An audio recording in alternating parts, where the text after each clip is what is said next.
The ship had been silent for 10 years. No lights. No signals. No distress calls. Nothing. Just endless, cold darkness, drifting somewhere between two dead star systems that no one ever visited anymore. The ISS Vega had been declared a ghost ship 8 years ago. Search teams were sent twice. Both times, they came back with the same report: no survivors. But they were wrong, because deep inside the ship's lowest level, behind 3 locked bulkheads, past frozen corridors and broken oxygen lines, something was still breathing. Someone was still alive. Open Book Part 1. The Girl Who Refused to Die. Her name was Sera. She wasn't human. Not completely. She had been brought onto the ISS Vega as a child, a rescued alien life form, the only one of her kind anyone had ever encountered. The crew called her Sera because her real name was a sound human vocal cords couldn't make. A soft, musical vibration, somewhere between a whisper and a frequency only deep space could carry. When the ship lost power 10 years ago, everyone evacuated. Pod after pod launched into the dark. Panicked voices on every channel. Alarms screaming. No one came back for Sera. Maybe they forgot. Maybe they were too scared. Maybe they thought an alien girl could survive anything, or maybe they thought she couldn't survive at all, and it didn't matter either way. But Sera survived. She learned the ship the way a person learns a language, slowly, painfully, by necessity. She found which corridors still had heat vents. She learned which pipes leaked water she could filter. She discovered that the ship's emergency generator, buried deep in the engine room, could power one small light if she was careful. Just one. She lived by that light for 10 years. She talked to no one. She saw no one.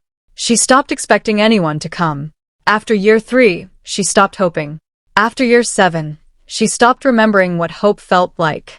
By year 10, Sera had become something the universe rarely creates, a being completely alone, completely self-sufficient, and completely broken in a way that had no name. She didn't want to be rescued anymore. She just wanted to understand why she had been left behind. Rocket Part 2, The Man Who Wasn't Supposed to Be There. Captain Darian Cole wasn't looking for survivors. He was a salvage operator, one of the best, and one of the most reckless. He took jobs no one else would take, flew routes no one else would fly, and had a reputation for coming back with things everyone else had written off as lost forever. The ISS Vega was just another job. His client wanted the ship's black box, the data recorder buried somewhere in the lower decks. Simple retrieval. In and out. 3 hours maximum. His crew would stay in orbit while he went down alone, because the ship's internal structure was too unstable for more than one person's movement at a time. Darian had done 100 jobs like this. He had never encountered anything like what he found on Deck 7. He saw the light first.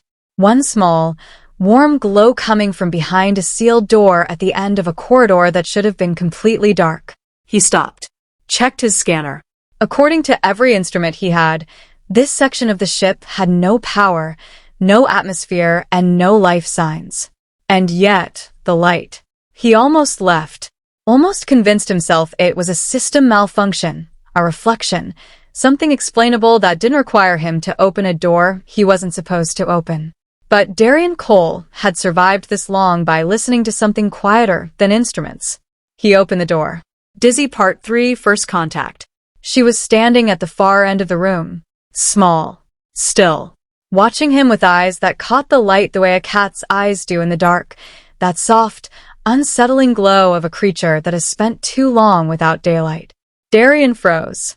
Sera didn't move. For almost a full minute, neither of them said anything. The ship groaned around them, the deep, slow sound of metal contracting in the cold. Somewhere above them, a loose panel knocked against a wall in a rhythm that had probably been playing for years. Then Darian did something that surprised even himself. He sat down. Right there, on the floor of the corridor in a salvage suit, in the middle of a dead ship. He just sat down. Put his hands where she could see them. Didn't reach for his communicator, didn't call his crew, didn't try to explain who he was or why he was there. He just sat. And waited. It took 11 minutes, he counted, before Sera took one step toward him. Then another. Then she stopped again, watching him, reading him the way someone reads a text in a language they only half understand. Finally, she spoke. Not words. Not any language in his translator. Just that sound, that low, musical vibration that seemed to come from somewhere deeper than her throat. Darian didn't understand a single sound she made. But somehow he understood everything. I have been alone for a very long time. And I am afraid of you.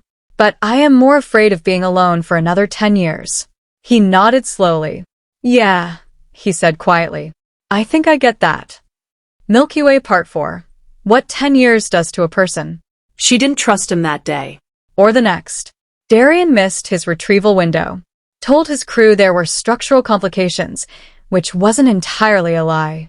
He came back the next day. And the day after.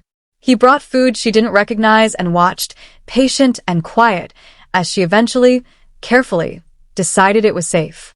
He brought her a blanket on the third day. Not because it was cold, she had adapted to the temperature long ago, but because he needed to do something and it was the only thing he had. She held it for a long time before she accepted it. That was the moment. Not a grand gesture.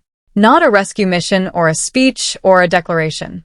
Just a worn gray blanket, offered slowly, by a man who understood that 10 years of silence couldn't be undone in an afternoon. She looked at him the way someone looks at something they had decided, a long time ago, they would never see again. Like proof. Like evidence that the universe had not entirely forgotten her. Directed outro. When Darian finally brought Sera off the ship, his crew didn't say a word. They just moved aside and let her through. She stood at the viewport for a long time, watching the ISS Vega grow smaller as they pulled away. 10 years of her life. 10 years of survival and silence and learning how to need nothing.